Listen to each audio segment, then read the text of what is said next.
Hi, welcome. On this video, which is going to be part two by way of Larry Krohn, who has released some more of this encounter by way of a aggressive dog, German Shepherd pictured here.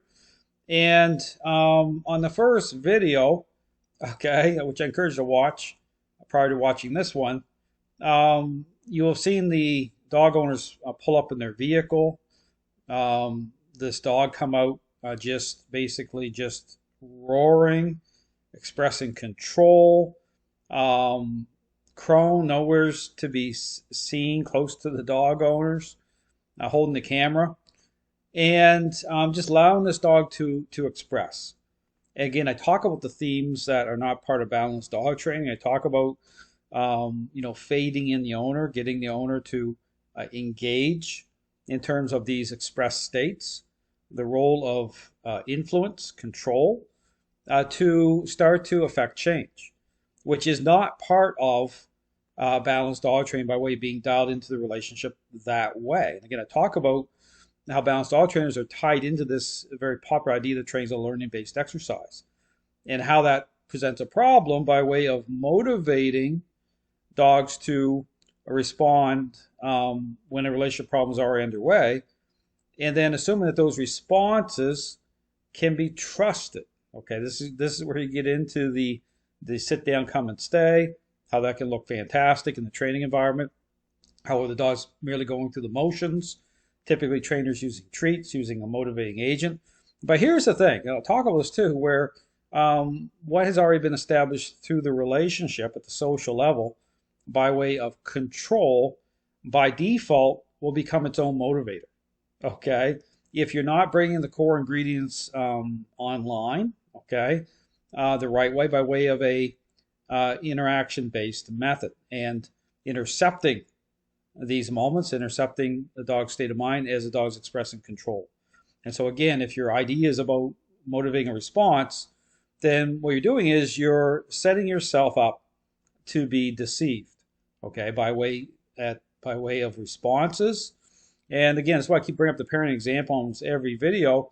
If you do what these trainers are doing, when a child has already become selfish, without tying this in properly by way of the parental role, the parenting style and play, getting the owner to engage, okay, the right way, then you're setting yourself up to be blindsided.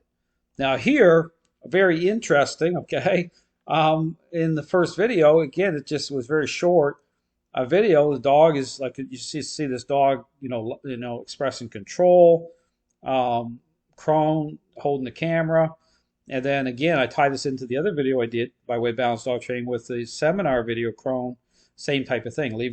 If you watch that video, leaving the dog owner in a passive role. The dog is Rottweiler's lunging forward, lunging forward, lunging forward. Krohn's talking.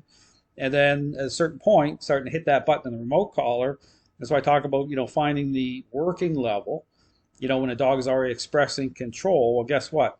You're going to have to juice up that collar, because, a dog is going to try to push through it, because control is about fulfillment.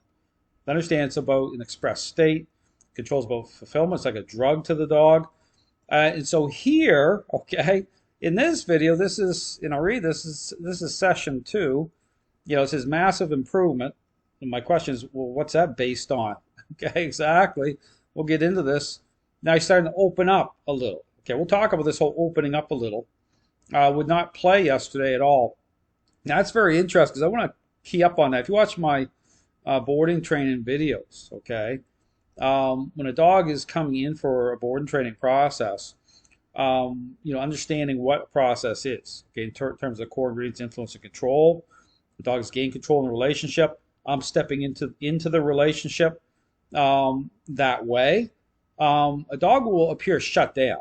Okay. In fact, the dog, based on the level of control the dog has gained in and through his or her owner, won't even eat their food. Okay, for 2 or 3 days, based on the level of control that dog has gained through the relationship. So again, the more control the dog has gained, the more it's going to throw them off, right? Because it's kind of like this all or nothing type of thing. Now you'll even see this through ball play, okay? with dogs that are holding a high level of control, and you start to take control, you bring control into that interaction, the dog will seem very much not into it. They're not going to want to engage because when you bring it in, you start to bring yourself in that way, they're not going to like it, okay? Because it's all about relationship, okay? It is about how they're motivated that way.